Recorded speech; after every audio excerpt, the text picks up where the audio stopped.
आप सभी एक बार अपने आप को म्यूट कर लीजिए। ठीक है। हमने लास्ट क्लास में क्या देखा था? हमने अभी तक की लास्ट 4 क्लास में ज्ञानावर्णी, दर्शनावर्णी और वेदनी कर्म तीनों के जो बंध है, बंध के जो भी रीजंस हैं, उनको हमने जाना था कि किस प्रकार हम अपने ज्ञानावर्णी, दर्शनावर्णी और असाता वेदनी बंध को रोक सकते हैं, किन किन चीजों से हम अवॉइड कर सकते हैं, और कौन सी ऐसी चीजें हैं जिनसे हम उन अच्छे वाले जो साता वेदनी कर्म है उनको हम बांध सकते हैं। ठीक है। अब हम आज हम देखेंगे मोहिनी कर्म के बारे में। मोहिनी, लास्ट क्लास में हमने वेदनी कर्म तक देखा था, उसमें हमें यही समझ में आया है कि हमारे अंदर जितने ज्यादा अच्छे भाव होंगे वो ही हमारे अच्छे कर्मबंध का कारण बनेंगे। अब मोहिनी कर्म जो है, मैंने बताया था कि मोहिनी कर्म बहुत डेंजरस कर्म है। डेंजरस, शायद हर कर्म ही डेंजरस है, लेकिन मोहिनी कर्म इसलिए हमारी आत्मा से ज्यादा शक्तिशाली तो नहीं है, लेकिन ऐसा है कि बहुत जिद्दी टाइप का कर्म है।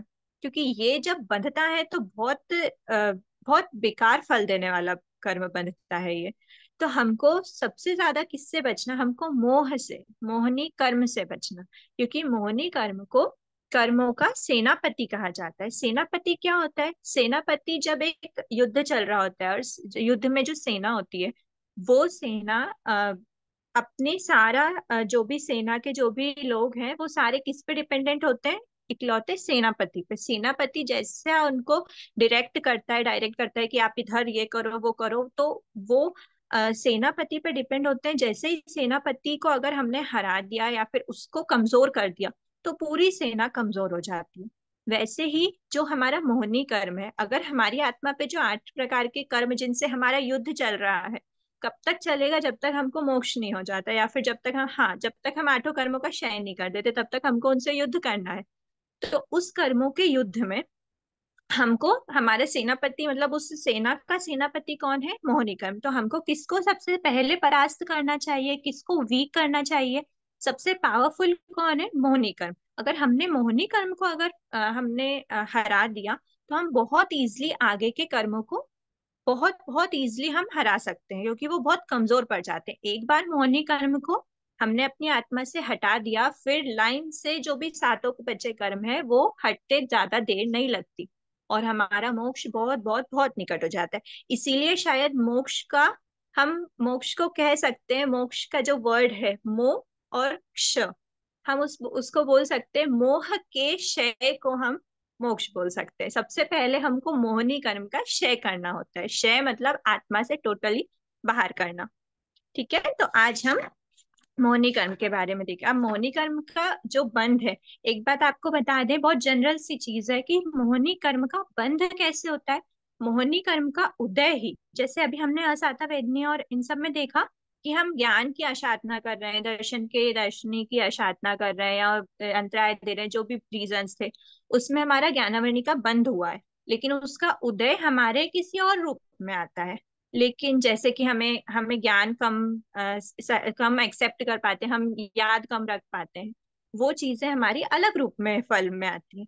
लेकिन जो मोहनी कर्म है, मोहनी कर्म का जो उदय है, मतलब मोहनी कर्म जैसे ही हमारा मोहनी कर्म उदय में आया, मतलब वो फल दे रहा है। मोहनी कर्म के भेद क्या है? उसके भेद में हम देखेंगे क्रोध, मान, माया, लोभ है, मिथ्यात्व है, ये सब चीजें मोहिनी कर्म के अंदर में आती हैं। तो ये जो चीजें है ना मोहिनी कर्म के भेद जो है, क्रोध, मान, माया, जब हम ये सब फलीभूत होते हैं, मतलब हमारे अंदर फलीभूत हो रहे हैं, फल दे रहे हैं, मतलब हम उन चीजों के करेंटली उन चीजों को अनुभव कर रहे हैं। अगर हम क्रोध का अनुभव कर रहे हैं, हम अभिमान का अनुभव कर रहे हैं, तो वो चीजें हमारे नए कर्म का बंध का रीजन बन जाती हैं। मोहनी कर्म का जो बंध के 6 कारण यहाँ पे बताए हैं। 6 कारण, 6 कारण कौन से हैं? जो कारण हमारे हो रहे हैं, हम अभी कर रहे हैं, वो ही हमारे अगले बंध का कारण बन जाता है। क्रोध कर रहे हैं तो हम फिर से क्रोध बांध लेंगे। अभिमान कर रहे हैं, हम फिर से मोहनी कर्म को, फिर से अभिमान को बांध लेंगे। इसलिए सबसे पहली चीज यही है कि अगर हमको मोहनी कर्म से बचना है तो हमको मोह करना ही नहीं। जो हम करते हैं वो हम बांधते हैं मोहनी कर्म के अंडर में। ठीक है। तो हम क्लास स्टार्ट करते हैं। मोहनी कर्म के जो बंध के 6 कारण हैं, उन 6 कारणों में से मोहनी कर्म क्या है? अब हम पहले मोहिनी कर्म को जान लेते हैं। मोहिनी कर्म को जानेंगे तभी हम उसके बंध को अवॉइड करेंगे, क्योंकि मोहिनी कर्म अगर हम कर रहे हैं तो हमारा वो ही चीज बंद होगा। तो हम क्या कर रहे हैं उसको हम समझ लेते हैं। आज आपके पास बहुत इंटरेस्टिंग चीज आई है। आ, हमारी टीम से मुस्कान जी, उन्होंने बहुत अच्छी चीज बनाई है आप सभी के इंटरेस्ट की,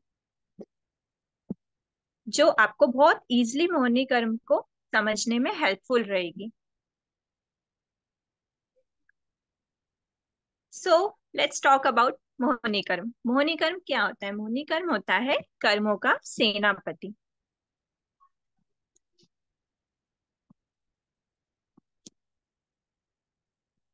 ठीक है।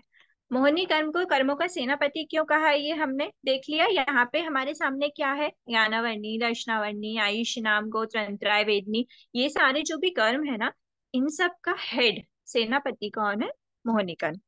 ठीक है। अब हम क्या क्या पढ़ेंगे मोहिनी कर्म के अंदर में? मोहिनी कर्म के अंदर में हम सबसे पहले उसका इंट्रोडक्शन, जो हमने देखा कि मोहिनी कर्म क्या होता है। अब हम कुछ इसके टेक्निकल टर्म्स के बारे में जान लेते हैं, मतलब कि वो उसके अंदर जो भी उसके भेद वगैरह हैं वो आगमों में किस तरह से उनको परिभाषित किया गया है। थर्ड टॉपिक रहेगा हमारा कर्म बंध के कारण, कि हम उसको किस तरह से बांध लेते हैं। ठीक है। तो आज हम देखते हैं सबसे पहले परिचय, इंट्रोडक्शन। मोहिनी कर्म होता क्या है? मोहिनी कर्म का एकदम शॉर्ट सिंपल सा जो वर्ड है, डेफिनेशन तो बहुत बड़ी, लेकिन एक छोटा सा वर्ड क्या बोल सकते हैं? मोहिनी इक्वल्स टू मोहित होना। मोहित होना मतलब फैसिनेशन, हम किसी चीज में अट्रैक्ट, किसी चीज के प्रति बहुत ज्यादा हमारा आकर्षण उधर जा रहा है, या फिर हम उसकी इच्छा कर रहे हैं, हम उन चीजों को बहुत तीव्रता से अनुभव कर रहे हैं, तो हम उसमें मोहित हो रहे हैं। मोहित होना मतलब अपना भान खो देना। The state of being gently interested in और डिलाइटेड बाय समथिंग, जिसमें हम बहुत ज्यादा एक्साइटेड हो रहे हैं इस चीजों को, हम उसके प्रति बहुत आकर्षित हो रहे हैं। ठीक है। तो अब हम डेफिनेशन को देख लेते हैं कि मोहिनी कर्म आखिर में होता क्या है। मोहिनी कर्म अर्थात सही गलत, हित अहित, हित अहित के ज्ञान से रहित होना, या हित अहित को, फर्स्ट चीज तो क्या है? सही गलत, हित अहित, अच्छा बुरा हमारे लिए क्या है, हम उसको, हम बेभान होते हैं ना जब, तो हम उसको समझ नहीं पाते हैं, हम उसको समझ नहीं पाते। अरुणा जी अपने आप को म्यूट कर लीजिए। हम सही गलत, हित अहित, अच्छा बुरा हमारे लिए क्या है, हम उसको समझ नहीं पाते। कब नहीं समझ पाते? जब हमारा मोहिनी कर्म रहता है, मोहिनी कर्म का उदय है, मोहिनी कर्म के उदय के कारण, मतलब वो अपना फल दे रहा है। वो अपना फल किस रूप में देता है? हम अच्छे बुरे सही गलत को पहचान ही नहीं पाते कि हमारे लिए क्या सही है और क्या गलत है। सेकेंड पॉइंट होता है कि हम हित और अहित को जान तो लेते हैं, उनको जानकर हमको पता है कि ये चीज सही है और ये चीज गलत है। हमको पता है कि आग में हाथ डालने से हमारा हाथ जल जाएगा। हमको पहली बात तो जो छोटे बच्चे होते हैं उनको पता ही नहीं होता है कि आग में हाथ डालो तो हाथ जल जाएगा। तो वो हो गया फर्स्ट पॉइंट, कि हमको सही गलत क्या है उसको पता ही नहीं हो रहा। सेकंड पॉइंट होता है हम जानते हैं कि हमको आग में हाथ नहीं डालना है, क्योंकि हमारा हाथ जल जाएगा। लेकिन हम मोहिनी कर्म के कारण, अगर हमारी हमारे पास है वो पावर कि हम जान रहे हैं उन चीजों को कि ये सही है और ये गलत है, लेकिन हमारे अगर हमारे सेंस अगर कमजोर पड़ जाता है, हम बेभान हो जाते हैं, बेहोशी की हालत में हो जाते हैं, तो हमारा हाथ आग में डल भी जाएगा। हम जानकर भी उन चीजों से, मतलब अपने जो गलत चीज है, अहित से पूर्ण रूप से निवृत्त, मतलब जो गलत चीज है उससे निवृत्त, मतलब हम हट नहीं पाते हैं उस चीज को, हम छोड़ नहीं पाते हैं। और हित में पूर्ण रूप से प्रवृत्त, अपने हाथ को उन चीजों से बचा नहीं पा रहे हैं, आग में डालने से बचा नहीं पा रहे। ये तो हो गया अहित से निवृत्त।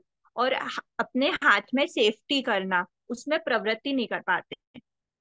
हित में पूर्ण रूप से प्रवृत्त होना, प्रवृत्त नहीं हो पाते हैं, वो किसकी वजह से? मोहिनी कर्म के उदय के कारण, जब मोहिनी कर्म अपना फल देता है। ठीक है।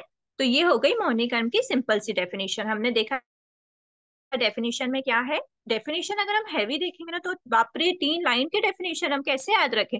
It's so simple. पहला पॉइंट क्या कहता है? जिस कर्म के उदय से, मतलब मोहिनी कर्म अपना फल दे रहा है, फर्स्ट पॉइंट क्या है? सही गलत और हित अहित, अच्छे बुरे को ज्ञान से रहित हो जाते हैं, हम उनके ज्ञान को नहीं जान पाते उनको। और सेकंड पॉइंट क्या कहता है? उनको जानकर, जान तो रहे हैं, जानकर भी उसमें भी दो सब पॉइंट्स है। पहली चीज जानने के बाद हम हित में प्रवृत्त नहीं हो पा रहे और अहित से निवृत्त नहीं हो पा रहे। प्रवृत्त मतलब उसमें इन्वॉल्व होना, वो चीजें करना, और निवृत्त मतलब हटना। ठीक है। अब हम हित अहित को जानकर, क्या है हित में पूर्ण रूप से प्रवृत्त। अब यहाँ पे एक वर्ड है पूर्ण रूप से प्रवृत्त। थोड़ा सा नहीं कि आग के पास हाथ ताप लो बस, वो वाली चीज नहीं होती। हमको उन चीजों से पूरी तरह से हटना है और हित में पूर्ण रूप से प्रवृत्त होना है। जैसे कि यहाँ पे आपको एग्जाम्पल दिया है स्क्रीन पर कि जो हित है हमारी आत्मा के लिए, जो अच्छी चीजें हैं, धर्म ध्यान है, जो हमारे साथ में जाने वाला है, ये चीजों में हम प्रवृत्त नहीं हो पा रहे और अहित से पूर्ण रूप से निवृत्त नहीं हो पा रहे। जो हमारे लिए गलत है उन चीजों को हम अवॉइड नहीं कर पा रहे, उनसे निकल नहीं पा रहे, उनको छुड़ा नहीं पा रहे। ठीक है। अब हमने इसकी मोहिनी कर्म की तुलना किससे की है। मोहिनी कर्म को हमने, जैसे कि हमने बताया कि मोहिनी कर्म में हम क्या हो जाते हैं, बेभान हो जाते हैं। तो बेभान होते हैं हम, अगर सांसारिक चीजों में देखें तो क्या सबसे बेस्ट एग्जाम्पल है, मदिरा, लिक्विड, या फिर लिक्योर या फिर अल्कोहल। जैसे हम जब जो भी व्यक्ति मदिरा के नशे में रहता है वो बेभान हो जाता है। वो अपने खुद की फैमिली को इतना ही टॉर्चर कर देगा। उसको पता है कि ये चीजें नहीं करनी चाहिए, मेरे फैमिली, मेरी बच्चे, मेरी पत्नी है, मेरे बच्चे हैं, उनको मैं मारू पीटू नहीं, लेकिन वो सही चीज में प्रवृत्त नहीं हो पाता है और बुरी चीज मारने पीटने से निवृत्त नहीं हो पा रहा है। मतलब उसको पहली चीज तो ज्ञान ही नहीं होगा, भान नहीं रह पाता है कि ये चीज करूं या नहीं करूं। और कई कई बार जानबूझकर भी, जब थोड़ा सा नशा, अगर हल्का सा नशा होगा तो वो जानता है कि मैं या ना करूं, ये नहीं करूं, लेकिन फिर भी वो कर देता है। तो सही गलत अच्छे बुरे का कुछ ज्ञान नहीं हो पाता है। इसीलिए सबसे बेस्ट मोहिनी कर्म को भी मदिरा से कंपेयर किया है। अब हम मोहिनी कर्म के भेद के बारे में देखते हैं। लास्ट क्लास में मैंने बताया था मोहिनी कर्म के दो भेद होते हैं, एक होता है दर्शन मोहिनी, दूसरा होता है चारित्र मोहिनी। दर्शन मोहिनी क्या होता है। दर्शन मोहिनी मतलब मैंने बताया था दर्शन हमारे भावों से रिलेटेड है यहाँ पे, कि हमारी श्रद्धा, हमारी श्रद्धा किसके प्रति, श्रद्धा सत्य के प्रति श्रद्धा। सत्य क्या है, श्रमण भगवान महावीर ने या फिर पिछले अनंत तीर्थंकरों ने जो भी फरमाया है वो सब सत्य है। क्यों सत्य है, क्योंकि उन्होंने केवल, जब तक उनको केवल ज्ञान नहीं होता तब तक वो मौन रहते हैं। जैसे उनको केवल ज्ञान हुआ और वो फरमाते हैं। जब कोई व्यक्ति को हमें किसी चीज का अगर पूरी तरह से नॉलेज हो जाता है तो हम पे लोग ट्रस्ट करते हैं कि भाई इसको ये चीज पता है, इससे जाके कंसल्ट करते हैं क्योंकि ये हमें सही सही चीजें बताएगा। तो ऐसे ही जब भगवान तीर्थंकर भगवान को जब केवल ज्ञान हो जाता है तो उनको सारी चीजें दिखने लगती है, and that is the fact, that is the truth. तो इसीलिए वो चीजें जब हम उन पे श्रद्धा रखते हैं, उनके प्रति, उन चीजों के प्रति श्रद्धा रखते हैं, या फिर उन भगवान की वाणी पे जो श्रद्धा रखने वाली चीजें होती है, ट्रस्ट करते हैं, वो हमारा दर्शन मोहनी के अंदर में आता है। कि हम वो श्रद्धा का जो लेवल है कि हम कर रहे हैं या नहीं कर रहे हैं उन पर श्रद्धा, वो दर्शन मोहनी के अंदर आ जाएगा। उसमें तीन भेद है, सम्यक वेदनीय, मिथ्यात्व वेदनीय और सम्यक मिथ्यात्व वेदनीय।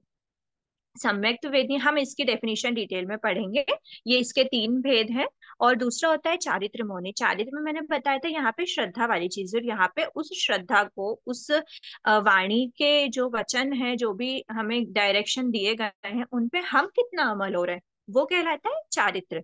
तो चारित्र मोहनी के किससे रिलेशन है, किससे रिलेटेड है ये चारित्र मोहनी, हमारी क्रियाओं से, मतलब हम कितना लेवल की उसमें कितना लेवल का इन्वॉल्व हो रहे हैं, कितना लेवल का इन्वॉल्व नहीं हो रहे हैं। हम जो भी बुरी चीजें हैं उनको कितना कितना उन चीजों से छूट रहे हैं। ठीक है, हमारे एक्शंस बोल सकते हैं। ठीक है, तो ये आ गया चारित्र होने के अंदर में। चारित्र होने में दो टाइप्स हैं, एक होता है कषाय वेदनी और दूसरा होता है नौ कषाय वेदनी। तो अब हम इसको कैसे देखेंगे, कषाय वेदनी और नौ कषाय वेदनी। कषाय, कषाय का मतलब क्या होता है, कषाय और नो कषाय। कषाय मतलब जो संसार को बढ़ाता है, और नो कषाय मतलब जो कषाय में उसका एक मतलब हम बोल सकते हैं उसका असिस्टेंट काइंड ऑफ, वो सारे चीजें संभालता है। जब नो कषाय होते हैं ना तो हमारे कषाय ऑटोमेटिकली उत्तेजित होता है। कषाय को उत्तेजित करना मतलब उसको भड़का रहे हैं, ऐसा नॉर्मल भाषा में बोले तो। जो नो कषाय वेदनी होते हैं वो नो कषाय हमारे कषाय को भड़काते हैं। जब हमारे ये जो नो कषाय के 9 पॉइंट्स हैं, 9 भेद है, ये 9 भेद होते हैं, तो ये हमारे कषाय में ये हमारे कषाय में रीजन बन जाते हैं क्रोधमान माया लोभ के लिए। ठीक है, अब इसमें भी जो भी सब पॉइंट्स हैं, क्रोधमान माया लोभ क्या है इसको हम देखेंगे, और इसमें जो वर्ड्स हैं अनंतानुबंधी, अप्रत्याख्यान, प्रत्याख्यानावरण और संज्वलन, ये जो पॉइंट्स हैं चारों, ये चारों पॉइंट्स क्या होते हैं, ये एक डिफरेंट डिफरेंट लेवल है कषाय का। अनंतानुबंधी बहुत हाई लेवल का है, अप्रत्याख्यान उससे थोड़ा कम लेवल है, प्रत्याख्यानावरण उससे भी कम, और संज्वलन बहुत माइन्यूट लेवल का कषाय है, लेकिन बहुत माइन्यूट लेवल के कषाय है। ठीक है, अब हम देखेंगे ये मोहिनीकर्म के 28 प्रकार देखे हमने, 25 + 3 28। ठीक है, अब हम इनके डेफिनेशंस देख लेते हैं। सबसे पहला हमने क्या देखा था, दर्शन मोहिनी। दर्शन मोहिनी क्या होता है, दर्शन मोहिनी के पहले हम देख लेते हैं दर्शन किसे कहते हैं। तो दर्शन मतलब सुदेव, सुगुरु, सुधर्म। ठीक है, सुदेव, सुगुरु और सुधर्म एवं जीव अजीव आदि 9 सद्भाव पदार्थ के यथार्थ स्वरूप विषयक श्रद्धा। यथार्थ स्वरूप जो एक्चुअल स्वरूप है, जो रियल चीजें हैं, उन चीजों पे किस कौन सी रियल चीजें, जीव अजीव आदि 9 सद्भाव पदार्थ। ये हम जिन्होंने जैन सिद्धांत 32 की क्लास पढ़ी होगी, उसमें उन्होंने देखा होगा कि जीव अजीव, पुण्य पाप, आश्रव संवर, निर्जरा बंध मोक्ष, ये जो 9 टाइप्स है, 9 सद्भाव पदार्थ हैं, जो ये इस पूरे लोक में, पूरे संसार में जो चीजें हैं, जीव है, अजीव है, पुण्य है, पाप है, ये 9 सद्भाव पदार्थ, हम इनको जान रहे हैं उनके यथार्थ स्वरूप, जो एक्चुअल स्वरूप है। जीव एक्चुअल में जीव है क्या, अजीव क्या होता है, पुण्य कौन सी चीजों से पुण्य होता है और कौन सी चीज पाप की होती है, ये चीजों के बारे में जब हम उनके यथार्थ स्वरूप, एक्चुअल जो रियलिटी है, उस पर विषयक मतलब उससे रिलेटेड श्रद्धा होना, श्रद्धा या अश्रद्धा को दर्शन कहते हैं। ठीक है, यहाँ पे हमारे दोनों तरह के लेवल आता है, इसलिए हम बोल रहे हैं श्रद्धा और अश्रद्धा को दर्शन। श्रद्धा या फिर अश्रद्धा, दोनों में से कुछ भी हो सकता है, हम जनरल टर्म ले रहे हैं दर्शन के लिए, श्रद्धा अश्रद्धा को दर्शन कहते हैं। ठीक है, अब हम देखेंगे सम्यक दर्शन। सम्यक दर्शन पहला पॉइंट था, सम्यक दर्शन या फिर सम्यक्त्व, जो उसका दूसरा नाम है। सम्यक का अर्थ क्या होता है, दर्शन तो हमने समझ लिया, दर्शन तो हमने समझ लिया क्या होता है, श्रद्धा या अश्रद्धा दोनों।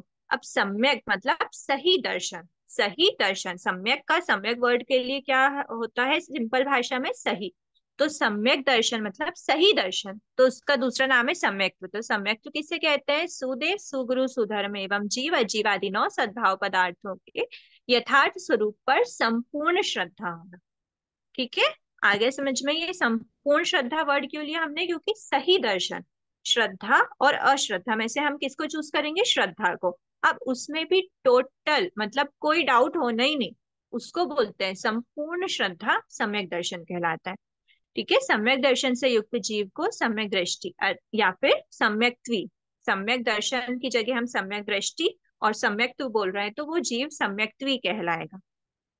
ठीक है, जो जिस जीव में ये होता है, जो जिस जीव में ये प्रेजेंट होता है, उसको हम सम्यकदर्शी या फिर सम्यक्त्वी कहते हैं। अब सेकंड चीज क्या हो गई, मिथ्या दर्शन। मिथ्या मतलब गलत। मिथ्या वर्ड का जो नॉर्मल वर्ड होता है, मीनिंग होता है, वो होता है गलत। तो गलत दर्शन मतलब गलत श्रद्धा होना, गलत श्रद्धा मतलब अश्रद्धा बोल सकते हैं, या फिर रॉन्ग रॉन्ग ट्रस्ट होना उस पे, या तो अपोजिट होना या फिर होना ही नहीं, मतलब जो भी है ये गलत वाली चीजें हैं। तो सुदेव, सुगुरु, सुधर्म एवं जीव अजीव आदि 9 सद्भाव पदार्थ के यथार्थ स्वरूप पर आंशिक या तो थोड़ी सी है, हमने क्या बोला पहले में, फर्स्ट में सम्यक दर्शन में पूर्ण रूप से श्रद्धा, थोड़ी सी, थोड़ा सा ट्रस्ट होता है ना, तो वो बहुत डगमग हो जाता है।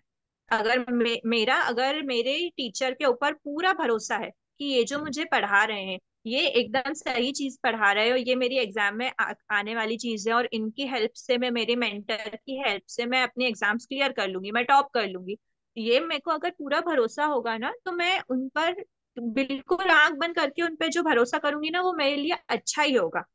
पहले तो अपने टीचर को अच्छे से चुनना कि वो सच में करेक्ट है या नहीं, जब उनको चुन लिया और उसके बाद उन पर संपूर्ण श्रद्धा। अगर मैं थोड़ा सा भी डाउट कर रही हूँ, थोड़ी सी श्रद्धा रख रही हूँ मान लो, थोड़ी सी आंशिक रूप से श्रद्धा, जैसे इसमें कहा है, थोड़ी सी श्रद्धा रख रही हूँ कि ठीक है मैं इन टीचर पे बिलीव करती हूँ, लेकिन मुझे इतना भरोसा नहीं है, मैं अपनी सेल्फ स्टडी पे भी ज्यादा फोकस करूंगी। मुझे भरोसा नहीं है कि ये टीचर मेरे लिए जो मुझे पढ़ाएगा वो सब कुछ सही ही पढ़ाएगा।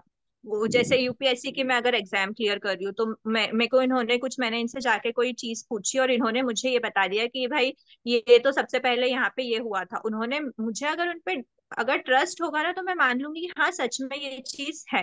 लेकिन अगर मुझे उन पे डाउट होगा, ट्रस्ट नहीं होगा ना, तो मैं 10 जगह उसकी सर्च करूंगी कि क्या सच में ये चीज है। क्या इन्होंने जो बोला है कि चांद पे सबसे पहले जाने वाला व्यक्ति कौन था, तो मैं डाउट करूंगी कि यार क्या पता इन्होंने सही बताया हो या नहीं बताया हो। तो इसलिए आंशिक रूप से भी श्रद्धा नहीं होना। दूसरा पॉइंट है संपूर्ण अश्रद्धा, टोटल उन पे बिलीव ही नहीं करना। वो हमारा मिथ्यात्व, वो गलत है, गलत दर्शन है। किस पे, किसकी बात कर रहे हैं यहाँ पे? सुदेव, सुगुरु और सुधर्म की। तो पहले हमको अपना सुदेव, सुगुरु, सुधर्म के बारे में जानना चाहिए कि एक्चुअल में भगवान ने सुदेव किसको बताया है, सुगुरु किसको बताया है, आगमों में कौन से गुरु के लिए सुगुरु वर्ड यूज हुआ है, और कौन सा धर्म श्रेष्ठ धर्म है, सबसे सही धर्म है। ठीक है, तो इस पर आंशिक या संपूर्ण श्रद्धा होना, संपूर्ण अश्रद्धा होना मतलब विपरीत श्रद्धा। अश्रद्धा का मतलब क्या हुआ? विपरीत श्रद्धा। हम उन वो जो बता रहे हैं कि ये चीज सबसे चांद पे जाने वाला सबसे पहला व्यक्ति ये था, लेकिन मैं अब उसके विपरीत सोचूंगी कि नहीं ये नहीं, कोई और था, हो सकता है कोई और हो सकता है, क्योंकि उनको अगर मैं मना कर रही हूँ, उनको अगर गलत ठहरा रही हूँ, तो मैं किसी और के लिए चूज करूंगी कि ये हो सकता है। तो वो विपरीत श्रद्धा क्या कहलाती है? मिथ्या दर्शन के अंदर आती है। और जो मिथ्या दर्शन से युक्त जो जीव होता है वो क्या कहलाएगा? मिथ्या दृष्टि। मिथ्या दृष्टि या फिर मिथ्यात्वी जीव, जिसको विपरीत श्रद्धा है, या फिर जिन वचनों पर जो सुदेव, सुगुरु, सुधर्म है, और जीव के नौ पदार्थ का जो एक्चुअल स्वरूप है उस पे आंशिक रूप से भी श्रद्धा होना। ठीक है। थर्ड पॉइंट आता है सम्यक मिथ्या दर्शन, मतलब सम्यक मिथ्यात्व। सम्यक मिथ्यात्व क्या होता है? सम्यक सही भी है गलत भी है, दोनों का कॉम्बिनेशन जोड़ा है। लेकिन एक्चुअल में क्या होता है? ना तो सही और ना गलत। जैसे मैंने कोई चीज कभी देखी ही नहीं है, तो मैं उसके बारे में कैसे बोलूंगी कि मैंने, मान लो मैं कोई ऐसी चीज बताती हूँ, मैं बोल रही हूँ कि नरक, नरक के बारे में मैंने आज नरक को नहीं देखा, पर मैं क्या करूंगी, कोई मुझे आगे कहेगा कि भाई नरक में ऐसा ऐसा होता है, तो मैं कहूंगी कि यार अगर मेरी सम्यक दृष्टि होगी तो मैं कहूंगी हाँ सच में आप मुझे बता रहे हो ये सच है, नरक में ऐसे ऐसे कष्ट होते हैं। लेकिन वहीं अगर मैं अगर किसी अच्छे सही बताने वाले से अगर मेरी विपरीत श्रद्धा होगी मेरी, तो मैं क्या कहूंगी कि अरे ऐसा कुछ नहीं होता, ये सब कहने की बातें हैं, नरक अरक कुछ नहीं होता, कोई ऐसे दुख नहीं होते हैं। वो हो गई विपरीत श्रद्धा, ट्रस्ट नहीं करा मैंने। और तीसरा पॉइंट हो गया कि मैं जानती ही नहीं हूँ, तो ना तो मैं उसकी बात पे यकीन करूंगी, भाई मैंने कभी नरक देखा ही नहीं, ना तो मैं यकीन करूंगी, और ना ही मैं उसको नेग्लेक्ट करूंगी कि यार ऐसा कुछ नहीं होता, ये नहीं ये होता है। मतलब ना तो उस विषय में मैं चर्चा ही नहीं करूंगी, क्योंकि मेरे को कुछ पता ही नहीं है। ये जो स्टेट होती है ना, ये स्टेट ज्यादा लंबे समय तक टिकने वाली नहीं होती है, या तो हम आर या पार, मतलब ये बीच में खड़े होने की स्टेट है। आप पुल पे कब तक खड़े रहोगे? या तो आपको इधर जाना पड़ेगा या इधर जाना पड़ेगा। तो ये जो स्टेट है ये बीचों बीच की पुल की स्टेट है। यहाँ पे आप ज्यादा देर तक नहीं खड़े रह सकते, या तो आप सही पे जाओगे या आप गलत पे जाओगे। ठीक है, तो सुदेव, सुगुरु, सुधर्म एवं जीव अजीव आदि नौ सद्भाव पदार्थ के यथार्थ स्वरूप पर श्रद्धा और अश्रद्धा दोनों का ही न होना सम्यक मिथ्या दर्शन कहलाता है। और जो जीव सम्यक मिथ्या दर्शन वाला होता है वो क्या कहलाएगा? सम्यक मिथ्या दृष्टि या फिर सम्यक मिथ्यात्वी। अब हमने देख लिया दर्शन, दर्शन मतलब हमारी टोटल हमारी श्रद्धा से रिलेटेड चीजें हैं। ये सब जो होती है ना, ये सब हमारे मिथ्यात्व, ये सब हमारे मोहनी कर्म के उदय के कारण होती है। नेक्स्ट हम पढ़ेंगे चारित्र। चारित्र मतलब सर्व सावध्य योगों के त्याग को चारित्र कहते हैं। जितने भी पाप हैं, जो भी सावध्य कार्य, सावध्य का क्या मतलब होता है? पाप करने वाले, पापकारी, हिंसाकारी जो चीजें हैं, जहां पर हिंसा हो रही है, जिन भी एक्शन से, जिन भी भावों से हिंसा हो रही है, उन सारे हिंसा के योग क्या होते हैं? 3 योग होते हैं, मन, वचन और काया। हम हिंसाकारी मन में भाव रख रहे हैं, हिंसाकारी वचन बोल रहे हैं, या फिर हिंसाकारी हमारी क्रियाएं हैं, उन चीजों से, सर्व मतलब सभी तरह की ऐसी चीजों से, हिंसा वाली चीजों से उनको त्याग करना, उनसे दूर हो जाना, उनसे हटना, उसमें प्रवृत्त नहीं होना, वो क्या कहलाता है? चारित्र कहलाता है। तो अब हम पढ़ेंगे चारित्रिक भेद हमने देखे थे। एक होता है कषाय वेदनी, दूसरा होता है नो कषाय वेदनी। तो वहां पे कषाय क्या होता है और नो कषाय क्या होता है? कषाय में मैंने बताया था क्रोध मान माया लोभ, लेकिन उसमें भी डिफरेंट डिफरेंट लेवल होते हैं, अनंतानुबंधी, अप्रत्याख्यान, प्रत्याख्यानावरण और संज्वलन। तो हम देखेंगे कि कषाय, सबसे पहले कषाय में मैंने बताया था संसार में भटकाने वाले भावों को कषाय कहते हैं। कषाय क्या होता है? जो हमें संसार में भटकाता आया है। अभी तक मैंने बताया था मोहिनी कर्म सबसे डेंजरस है। मोह का क्षय होना ही मोक्ष है। मतलब मोह का क्षय होना, मोहिनी कर्म को हमको सबसे पहले क्षय करना होगा, हटाना होगा। तो हम अभी तक मोक्ष क्यों नहीं जा पा रहे? सिर्फ मोहिनी कर्म के कारण नहीं जा पा रहे। बाकी कर्म जो है वो है, लेकिन सबसे मेन क्या है? मोहिनी कर्म है। तो हम जितना मोह से बचेंगे, मतलब हमको जो संसार में भटका रहा है वो कौन सा है? मोहिनी कर्म है। तो उसमें सबसे ज्यादा डेंजरस क्या बोल सकते हैं हम? कषाय। संसार में भटकाने वाले भाव कषाय हैं। ठीक है, तो संसार में भटकाने वाले भावों को कषाय कहते हैं। कषाय चार प्रकार के होते हैं: क्रोध, मान, माया, लोभ। क्रोध में एकदम जनरल भाषा में हम जानते हैं क्रोध क्या होता है: आक्रोश, गुस्सा करना, आवेश में आना। मतलब हमारे जो फेस पर ही जो दिख जाता है क्रोध को, क्रोध को तो समझाने वाली चीज ही नहीं है, क्योंकि ये हमारे कितना बार हमारे फेस पे आ जाता है, मन में आ जाता है, वो हम भी समझते हैं क्रोध क्या है। कई बार छोटा क्रोध भी होता है, कुछ क्रोध बहुत बड़े होते हैं, स्पष्ट होते हैं। तो क्रोध क्या होता है? गुस्सा होना, आवेश में आना, आक्रोश में आना। ठीक है। सेकंड होता है मान। मान क्या होता है? अहंकार भाव, अभिमान रखना, अभिमान करना, या फिर बोलते हैं ईगो हर्ट हो गया। ये जो ईगो होता है ना, अहंकार, अभिमान, घमंड, ये सब मान के अंडर में आता है। थर्ड है माया, छल कपट, धोखाधड़ी करना, किसी की चीजों को या फिर सच्चाई को छुपाना, बहानेबाजी करना, ड्रामा करना, कि ये जो चीज सही है, एक्चुअल है, उसको ना एक्सेप्ट करते हुए दूसरे चीज को दिखाना। ये सब जो छल कपट वाली चीजें होती है, माया कषाय के अंदर आती है। फोर्थ है लोभ कषाय। लोभ कषाय क्या होता है? आसक्ति, लालच, या फिर हमारा लोभ क्या, हमारा अटैचमेंट भी लोभ के अंडर में आता है। किसी चीज से, किसी चीज के प्रति हमारा बहुत ज्यादा अटैचमेंट है, उनकी आकांक्षा है कि हमको ये चीजें मिले, ये कितनी अच्छी होती, ये सब हमारे लोभ के अंदर में आता है। अब ये जो क्रोध मान माया लोभ है, ये छोटे से बड़े हर लेवल का होता है। सबसे ज्यादा लेवल का क्या होता है? अनंतानुबंधी।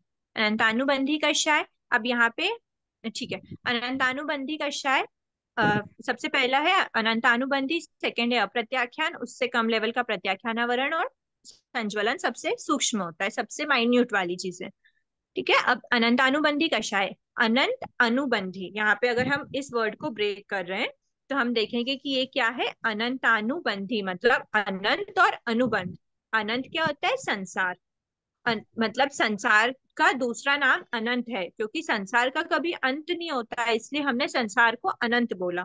और अनुबंध मतलब जुड़ाव, जो हमें संसार में भटकाता रहा है अभी तक। संसार से हमेशा जुड़ाव रखने वाला जो कषाय है, जिसके कारण हम जिस कषाय के कारण हमारी आत्मा अभी तक संसार से अनुबंध बना हुआ है, मतलब संसार से जुड़ी हुई है, वो कौन सा कषाय है? अनंत अनुबंधी। ये सबसे हाईएस्ट लेवल का कषाय है और सबसे डेंजरस भी है। क्यों? क्योंकि इसी के कारण हम संसार में भटक रहे हैं, संसार से जुड़े हुए हैं, संसार से हमारा अनुबंध है, अनंत अनुबंधी। सेकंड है अप्रत्याख्यान। अप्रत्याख्यान, यहाँ पे दो वर्ड ऐसे हुए। मतलब नहीं, जो ये प्रीफिक्स है ये यूजुअली नहीं के लिए यूज होता है। जो मतलब नहीं, और प्रत्याख्यान मतलब, प्रत्याख्यान जैसे हम जो जिसको पचखांड बोलते हैं, प्रत्याख्यान मतलब विरति, व्रत। पचखांड व्रत, पचखांड मतलब किसी व्रत में इन्वॉल्व होना, किसी चीज का त्याग करना, वो प्रत्याख्यान में आता है। तो जिस कषाय के कारण हम किसी भी प्रकार का व्रत प्रत्याख्यान नहीं कर पाते हैं, किसी भी छोटे से छोटा व्रत प्रत्याख्यान भी नहीं कर पाते हैं, वो किसके कारण होता है? अप्रत्याख्यान कषाय के कारण। फिर प्रत्याख्यानावरण कषाय। प्रत्याख्यानावरण मतलब प्रत्याख्यान पर आवरण। आवरण मतलब मैंने बताया था आवरण कम ज्यादा, जैसे ज्ञानावर्णी कर्म में था, दर्शनावर्णी में था। ज्ञान के ऊपर आवरण मतलब पर्दा लगना। कम और ज्यादा दोनों तरह का हो सकता है। प्रत्याख्यान पर अगर हमारा बहुत मोटा पर्दा लगा हुआ है, बहुत डार्क कलर का पर्दा लगा हुआ है, या फिर पूरी तरह से बंद है, तो हम प्रत्याख्यान पर बहुत बहुत पूरी तरह से अगर बंद है तो हम बहुत बहुत माइन्यूट लेवल का प्रत्याख्यान कर पाते हैं, लेकिन टोटल प्रत्याख्यान नहीं कर पाते। और उसके बाद अगर पतला सा पर्दा है, या फिर पर्दा बहुत थोड़ा सा ही बंद है, तो हम वहां पे थोड़े हैवी अमाउंट में तो कर पाते हैं प्रत्याख्यान, लेकिन पूरी तरह से हमारा पर्दा नहीं खुला है। तो समझ में आया इसका लेवल भी। सर्ववीरती जो है मतलब हमारे जो अभी हमारे जनरल देखे, हम अगर श्रावक है, अगर हम एक छोटे से छोटा पचखांड भी ले रहे हैं, बहुत माइन्यूट से माइन्यूट पचखांड भी ले रहे हैं, तो भी हम श्रावक कहलाएंगे। और अगर हम बहुत बड़ा, बहुत बहुत सारे 12 व्रत के, पूरे 12 व्रत के पचखांड हमारे लिए हुए हैं, तो ये सब जो है, ये सब किस में आ जाएगा? प्रत्याख्यानावरण कषाय, जिसके कारण हम पूरे तरह से 12 व्रत के पचखांड तो लिए, लेकिन हमने टोटल पचखांड, टोटल त्याग नहीं करा किसका? सावधि योगों का। मतलब पापकारी जो हिंसाकारी चीज है, जिसको हम अगर टोटल त्याग हो जाता है तो वो किसके अंदर में आ जाता है? सर्व विरति। विरति मतलब टोटल त्याग होना। किसका होता है सर्वविरति? साधु जीवन। जो साधु भगवंत होते हैं, साधु साध्वी, या फिर साधु साध्वी के लेवल के जो रहते हैं, वो जो उनका जो पचखान होता है, वो टोटल पचखान होता है। उनको टोटल सभी तरह से हिंसा का त्याग होता है, छोटे से छोटे, बड़े से बड़े, सभी तरह से हिंसा का त्याग रहता है उनका। तो हम वो चीज क्यों नहीं कर पा रहे? या तो हम छोटा थोड़ा सा पचखांड कर रहे हैं, बहुत सारे पचखांड नहीं कर पा रहे हैं, या फिर हम पूरी तरह से पचखांड नहीं कर पा रहे। दोनों चीजें प्रत्याख्यानावरण कषाय के अंदर आ जाती हैं। फोर्थ होता है संज्वलन कषाय। संज्वलन मतलब जिस कषाय के कारण आत्मा को एकदम जो बहुत, ये संज्वलन कषाय ऐसा है कि बहुत माइन्यूट वाला है। तो माइन्यूट कषाय भी अगर प्रेजेंट है, अगर हम पूरा वाइट कपड़ा है उस पे अगर 2-3 स्पॉट्स भी डले हुए हैं अगर, तो वो भी हम उसको प्योर वाइट नहीं बोल सकते। तो ऐसे ही संज्वलन कषाय होता है। आत्मा टोटल तरह से संयम ग्रहण किया हुआ है, लेकिन कुछ ऐसे स्पॉट्स हैं जो टोटल वाइट कपड़े पर उस चारित्र को, उस संयम को टोटल शुद्ध नहीं कर पाते, निर्मल चारित्र का पालन नहीं कर पाते। वो किसके कारण होता है? संज्वलन। सबसे निर्मल चारित्र जो होता है वो बहुत हाई लेवल के मुनि राजों का, मतलब जो बहुत हाई लेवल की जिनकी साधना होती है, वो उनके अंदर संजुलन कषाय भी नहीं होता। ऐसे मतलब हम तीर्थंकर भगवान का संयम बोल सकते हैं। तीर्थंकर भगवान के संयम में संज्वलन कषाय भी नहीं होता, इतना प्योर संयम होता है। तो वहां पे संज्वलन कषाय समझ में आ गया। संज्वलन कषाय क्या होता है? जो शुद्ध संयम का पालन नहीं कर, संयम तो है पूर्ण रूप से, उनके प्रत्याख्यान है, वो हिंसा से बच रहे हैं, लेकिन फिर भी किसी ना किसी छद्मस्त अवस्था के कारण, किसी ना किसी तरह से बहुत माइन्यूट से माइन्यूट रह जाता है ऐसा, जिसके कारण शुद्ध निर्मल चारित्र की प्राप्ति नहीं हो पाती। किसके कारण? संजुलन कषाय के कारण। अब हम देख लेते हैं नो कषाय किसे कहते हैं। नो कषाय मैंने बताया था, जो कषाय को हेल्प करते हैं, कषाय को भड़काते हैं। तो नो का शब्द क्या होता है? सहवर्ती, मतलब हेल्प, हेल्प करने वाला, साथ निभाने वाला, जो कषाय के साथ ही उत्पन्न हो एवं कषाय को उत्तेजित करे, कषाय को भड़काते हैं। कषाय जैसे क्रोधमान माया लोभ हुआ, उसी के साथ साथ में ये नौ जो भेद है, ये नौ भेद भी साथ में होंगे, लेकिन ये जो नौ भेद है ये कषाय को भड़काते हैं। थोड़ा सा कषाय हुआ, नौ भेद साथ में चल रहे हैं, तो वो और ज्यादा भड़क गया। ठीक है, तो हम इनके बारे में जान लेते हैं। नौ कषाय, नौ नौ प्रकार के होते हैं। पहला होता है स्त्री वेद। स्त्री वेद, पुरुष वेद, नपुंसक वेद, हास्य, रति, अरति, भय, शोक, जुगुप्सा। स्त्री वेद क्या होता है? वेद, वेद का मतलब क्या होता है? कुशील सेवन की अभिलाषा। तो स्त्री के अंदर जो, स्त्री के जो भाव है मन में, जो कुशील सेवन को लेकर उसकी इच्छा प्रकट होती है, स्त्री के अंदर के जो भाव है, स्त्री में उत्पन्न होने वाली कुशील सेवन की अभिलाषा को हम स्त्री वेद कहेंगे। वही पुरुष वेद, मतलब पुरुष के भीतर में जो भाव उत्पन्न हो रहे हैं, जो कुशील सेवन की अभिलाषा हो रही है, उसको पुरुष वेद कहते हैं। और नपुंसक वेद मतलब नपुंसक है, जो नपुंसक के अंदर उत्पन्न होने वाली कुशील सेवन की अभिलाषा होगी, तो वो किसकी वजह से होती है? नपुंसक वेद के कारण होती है। तो ये जो वेद है, 3 प्रकार के वेद हैं, ये 3 प्रकार के वेद प्लस नीचे के 6 वेद, ये सब मिलके कषाय को भड़काते हैं। ये जब इनकी अभिलाषा होगी, कुशील सेवन की अभिलाषा होगी, तो क्रोध, मान, माया, लोभ उत्तेजित होता है। ठीक है। फोर्थ पॉइंट होता है हास्य। हास्य मतलब लज्जा आदि के निमित्त से, हास्य को जनरल भाषा में हम क्या बोलते हैं? हंसी। तो लज्जा आदि के निमित्त से उत्पन्न चित्त के विशेष प्रकार के विकार को, विकार मतलब ये चीज नहीं होनी चाहिए, ये चीज अच्छी नहीं है, विकार मतलब बुरी चीज की जो सही है वो सही ना होके कोई और कन्वर्शन। तो लज्जा आदि के निमित्त से किसी को शाय फील हो रहा है, या फिर किसी भी तरह की लज्जा को बहुत सारे मीनिंग हो सकते हैं हम। तो वो लज्जा आदि के निमित्त से अगर थोड़ा लज्जा शायनेस फील हो रही है तो फिर मुझे हंसी आ जाएगी, या फिर मुझे कोई मजाक मस्ती वाली चीज है उसकी भी हंसी, जो हास्य, हंसी जिसको बोलते हैं, हमारे चित्त का विशेष प्रकार का विकार है ये। तो ये किस क्या इसको क्या कहते हैं, इस विशेष प्रकार के विकार को हास्य कहते हैं। रति, रति मतलब प्रीति भाव। प्रीति भाव मतलब अच्छा लगना। क्या अच्छा लगना, क्या चीजें मुझे अच्छा लगेगी अगर मैं मोह में डूबी हुई हूं तो जो मेरे इंद्रिय और मन के अनुकूल होगा। अगर वो इंद्रिय और मन के अनुकूल विषय चीजें अगर मेरे मिल रही है, मुझे मिल रही है, तो मुझे अच्छा लगेगा। और जो प्रतिकूल चीजें, जो मुझे अच्छी नहीं, जो पसंद नहीं है, वो चीजें अगर मुझसे दूर जा रही हैं तो भी मुझे अच्छा लगेगा।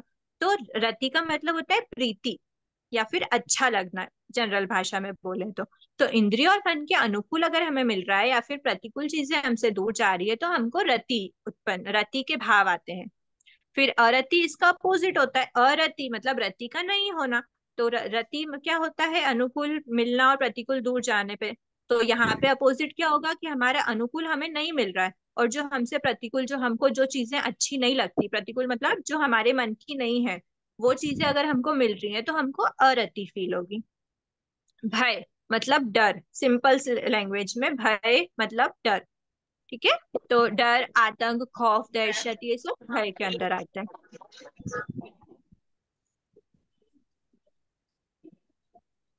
शोक मतलब वियोग जन्य दुख, गम, अफसोस, ये सब शोक के अंदर आता है। प्लीज म्यूट कर लीजिए, किसी का डिस्टरबेंस हो रहा है।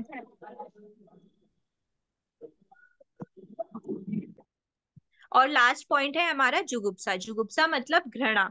घृणा मतलब जुगुप्सा के भाव आ रहे हैं बहुत, किसी किसी चीज को लेकर हमें अच्छा नहीं लग रहा है, उसको देखकर बहुत इरिटेशन काइंड ऑफ हो रही है, या फिर उससे हमको नफरत हो रही है, या उसको हम तिरस्कार कर रहे हैं, धिक्कार कर रहे हैं। तो वो चीजें सब जुगुप्सा के अंदर आ जाती हैं। तो ये जो पॉइंट्स है ना, ये है दिखने में बहुत छोटी छोटी चीजें, लेकिन ये ही हमारे कषाय को भड़काती हैं। अगर हमें घृणा भाव होगी, कोई चीज को लेकर नफरत होगी, या फिर छी ये कैसा है, अगर जब हम ये सब करते हैं ना तो हमारे ये हमको नहीं करना चाहिए, क्योंकि ये हमारे मोह को बांधता है। क्योंकि मोह का उदय है, मोह का बंध भी सेम ही साथ में होगा। तो हमको, हम जैसे कोई चीज को देख के हमको एकदम नॉर्मल भाव रखना चाहिए। अगर हमें सामने कोई अशुचि दिख रही है, कोई गंदगी दिख रही है, तो भी हमको ऐसे रिएक्ट नहीं करना चाहिए। या फिर हमको डर हमारे मन में डर नहीं होना चाहिए, हमारे मन में शोक नहीं होना चाहिए।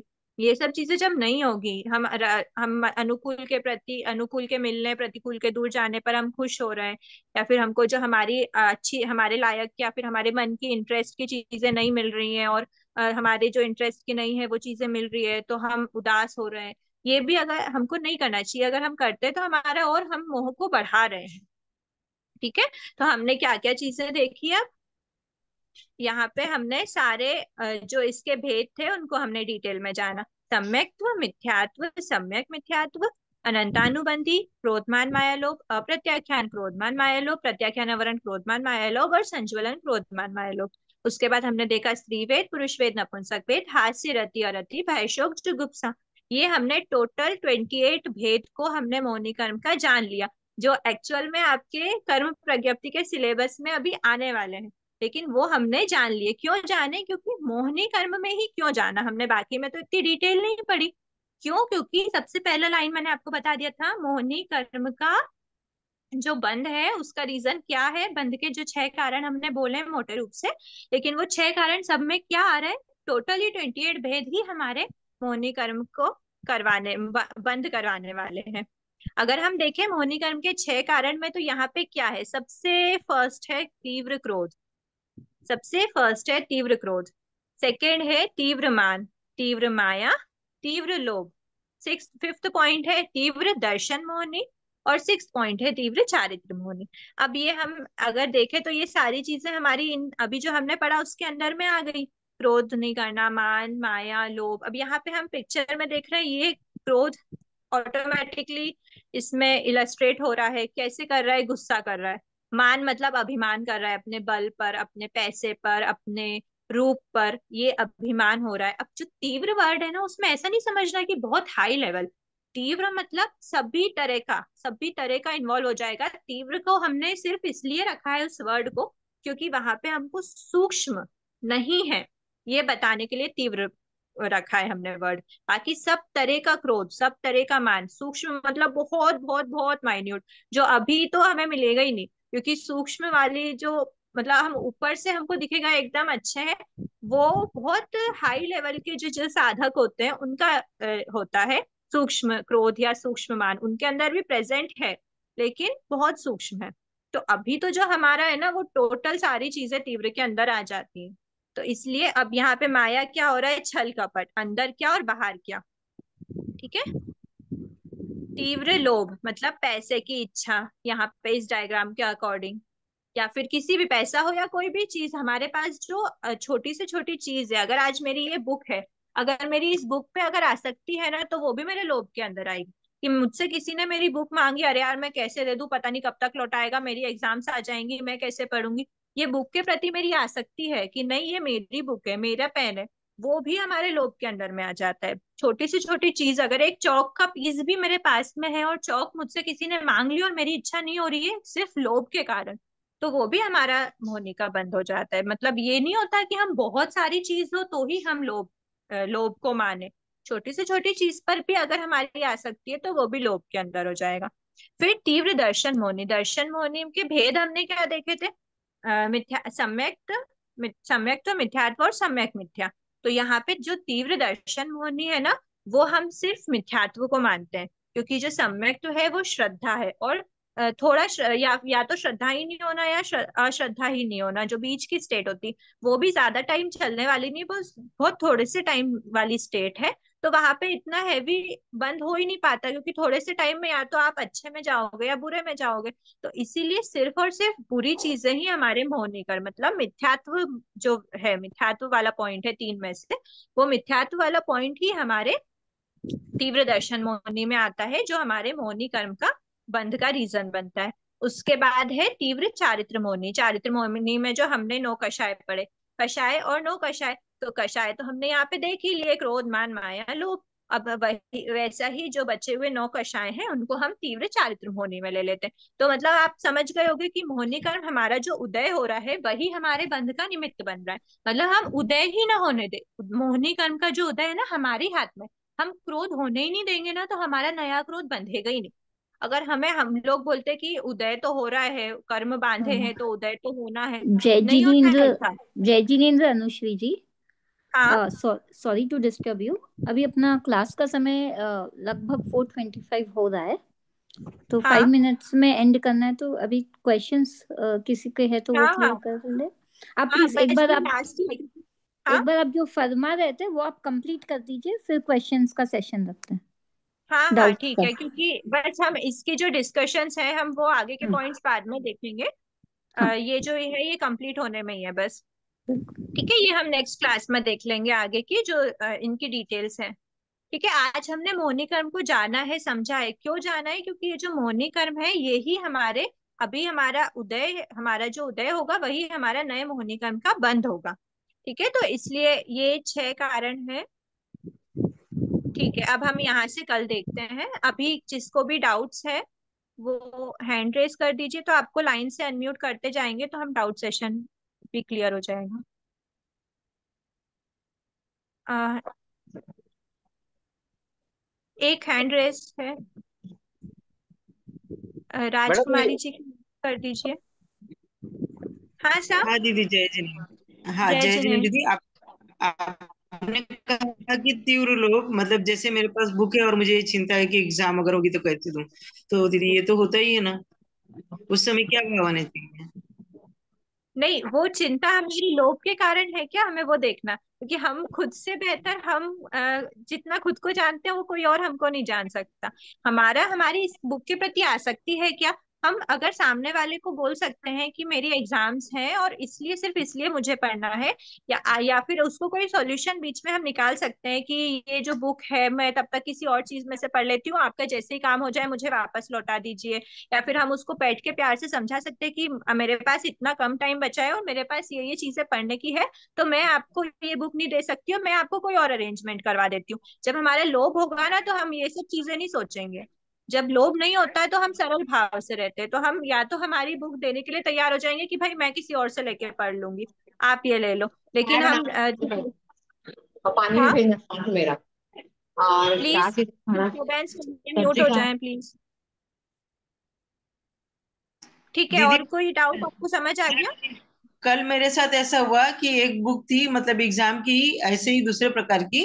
तो उन्होंने जो लोग थे, उन्होंने विद्यार्थी, उन्होंने कहा कि ठीक है, हमको ये एग्जाम में नहीं बैठना है, लेकिन बुक आपकी जब आपका एग्जाम हो जाएगा तो मुझे दे दीजिएगा। तो मैंने कहा कि नहीं, मैं आपको दूसरी, जैसे आपने कहा, मैं दूसरी बुक तो अरेंज कर सकती हूँ, लेकिन मेरी बुक नहीं दूंगी, क्योंकि मुझे मेरे पास कलेक्शन चाहिए उसमें और समझने के एक्चुअल लिए। में होता ही ये कि हमारे भाव क्या है इस बुक को लेकर, अगर हमारी आसक्ति है तो वो लोभ के अंडर में आएगी, लेकिन अगर हमारी आसक्ति नहीं है, सिर्फ हमें उस चीज की अभी आवश्यकता है, तो हम हम्म, उस आवश्यकता के अकॉर्डिंग देखेंगे उसको। ठीक है, और ठीक। कोई आपको डाउट होता है तो फिर आप मुझे पर्सनल मैसेज कर दीजिए। तब तक दूसरा ले लेते हैं। कोमल हाँ जी। दीदी। कुशील सेवन का मतलब क्या होता है? कुशील सेवन मतलब जो मैथुन सेवन की अभिलाषा है, या फिर जो भी भाव वेद से रिलेटेड जो भाव होते हैं। चार। और कोई डाउट? मैडम मैडम नमस्कार, जय जिनेन्द्र। जय जिनेन्द्र। हाँ, मैं कह रहा था जो अपने एक प्रश्न पत्र आया था उसमें क्वेश्चन आंसर है ना, जो सब फोटो चित्र बने हुए हैं काफी सारे। तो उसमें कि ये कहाँ आंसर मिलते हैं? ये प्रश्न जो ये क्वेश्चन नंबर किताब का है ना, ये प्रश्नावली जो 7 में। आप आप शायद ओपन बुक एग्जाम की बात कर रहे हैं। हाँ वो जी, हाँ जी। उसके लिए उस बुक में पीछे एक नंबर दिया हुआ है, आप उसमें जो भी आपकी जिज्ञासा है वहां पर पूछ सकते हैं। अच्छा, तो इसमें क्या हाँ। काफी सारे डायग्राम बने हुए हैं, चित्र बने हैं, उसमें अभी समझ में आता है आपको जैसे पहले। हाँ, आपको जो भी डाउट है ना आप उनसे फोन पे बात कर सकते हैं, उसमें पीछे एक नंबर दिया हुआ है, ये हाँ हाँ, मैं चलो फाउंडेशन मैं कोर्स है, तो ये उसमें ओपन धन्यवाद। बुक से इसका कोई संबंध नहीं, है इसमें नहीं। हाँ, इसमें क्या पहले है दर्शनावली, फिर पांच उत्तर है, पांच निर्णय निद्रा पच्चक और पांच दर्शन, पांच एक्चुअली कबूतर। मेरी भी देखी हुई है नहीं शायद बुक, तो मुझे वो पता नहीं होगा। आप उस नंबर पे पूछ लेंगे ना तो आपको ज्यादा अच्छे से सॉल्यूशन मिल चलो ठीक जाएगा। है, thank you ma'am, thank you, जय है जिनेन्द्र। ना, वो पीछे एक उसमें एक कांटेक्ट नंबर दिया हुआ है शायद पीछे, तो आप हाँ, उसमें देख लेना, मेरा देखा हुआ नहीं है पूरा वो, तो मैं शायद बता नहीं पाऊँ आपको। अच्छा कोई बात नहीं, थैंक यू। ठीक है, और कोई डाउट? और ये कर्म कम करने के लिए क्या करना पड़ता है? कर्म अपना बिल्कुल कसाई मुक्त हो जाए, ऐसे क्या करना पड़ेगा कसाई बुक मुक्त होने पढ़ते के लिए? हुए आप डेली क्लास अटेंड करिए, आपके कर्म बंध कम करने के कारण भी कम होते जाएंगे। तो आदमी में जीरो कसाई कब होता है? बिल्कुल जब वो कसाई खत्म मोक्ष हो पे जाए।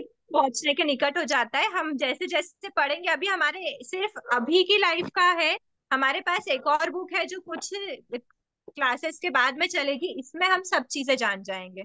जो कर्म प्रज्ञप्ति इसका सेकेंड पार्ट है इस कोर्स में, हम उसमें ये चीजें समझ जाएंगे, अभी हमारा सिर्फ इस भाव की चीजें हैं चलो जय हेलो। जिनेन्द्र, इस जय बुक में। जय जिनेन्द्र अनुश्री कोई जी। और डाउट? हाँ अनुश्री, जय जिनेन्द्र, पद्मा है। हाँ, हाँ वो हाँ जी जी। अगर वो मोहनीयंकन की प्रकृतियों का या तो पूर्ण उपशम करे या क्षय करे, तो वो जो है मोहनीयकरण के रहित रहेगा, मतलब उदय के रहित रहेगा। ये हाँ वितरागी अवस्था होगी 11वें 12वें दिन से। हाँ, वो अभी क्या यहाँ पे नहीं समझ में सब आएगा अभी। बेसिक लेवल के वो, हाँ, उपशम और शय उपशम वाले वर्ड नहीं समझ पाएंगे, तो हम आगे पढ़ेंगे तो फिर उनका क्लियर हो जाएगा। अभी मनीषा जी कांथेड डाउट पूछ सकते हैं, मैं उनको अनम्यूट कर जय दिया। जिनेन्द्र। हाँ, अनुश्री जी, आप हमें ये बताइए, अरति और रति में क्या डिफरेंस हो जाएगा, और जुगुप्सा किसे कहते हैं? आरती और रति एक दूसरे के बिल्कुल अपोजिट होते हैं। अगर मुझे कोई अच्छी चीज, मुझे आइसक्रीम की इच्छा हो रही है, मुझे आइसक्रीम मिल गई तो मुझे खुशी होगी। और मुझे कोल्ड ड्रिंक नहीं पीना है, मुझे कोल्ड ड्रिंक नहीं मिल रहा है और आइसक्रीम मिल रही है, तो मुझे कुछ भी होगी, ये रति के अंडर है मैं आया। और मेरी इच्छा थी आइसक्रीम खाने की और मुझे कोल्ड ड्रिंक नहीं पसंद है, लेकिन मुझे कोल्ड ड्रिंक दे दिया गया और आइसक्रीम नहीं। प्लीज दूसरे लोग म्यूट कर ले तो मेरी आवाज क्लियर रहेगी। मुझे आइसक्रीम की इच्छा थी लेकिन वो नहीं मिली, और कोल्ड ड्रिंक मुझे किसी ने दे दी कि आप ये पी लो, तो वो अरति हो गया। जी प्रतिकूल मिलना और अनुकूल नहीं मिलने पे जो हम दुख का अनुभव करते हैं वो अरति हो गया। फिर वही हो गया। दूसरा पॉइंट है, दूसरा क्वेश्चन है आपका जुगुप्सा। तो जुगुप्सा मतलब घृणा होता है, किसी चीज के प्रति हम घृणा करते हैं या फिर नफरत कर रहे हैं। किसी व्यक्ति है, कोई वस्तु है, या फिर कोई अशुचि पड़ी हुई है, उनके प्रति जो हमारे जुगुप्सा वाले भाव होते हैं, या फिर किसी निम्न जाति वाले लोगों को देखकर, या फिर कोई मांगने वाले हमारे घर पे आए, उनकी हम ऐसे देखकर उनको तिरस्कार कर रहे हैं उनका, तो वो सब जुगुप्सा के अंडर में आता है।